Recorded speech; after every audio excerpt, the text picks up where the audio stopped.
Bu dunyo qancha ishlarni va qancha odamzodni ko'rgan. Har zamonning o'z odamlari bor. Hozirda o'tgan asrning 30-yillardan top bugungi kunimizgacha bo'lgan insoniyat yashayapti. O'ylab ko'rganmisiz? Bunaqa avlodlardan qancha avlod yashab o'tgan? Ular ham bizlardek o'lmaydigandek hayot kechirishgan. Farzandlarni manfaatlarini deb kuyib yonishgan. Lekin qani ular? Qayerda yotishibdi? Bundan 100 yil o'tib, hozirgi mavjud insoniyatdan asar ham qolmaydi.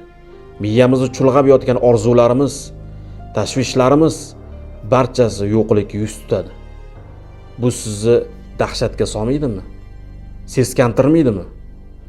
Agar sho'r bosib yotgan qalbimiz bundan dahshatga tushsa, hushyor tortsa, o'tgan hayotdan boshqacha hayotga qadam tashlashimiz kerak.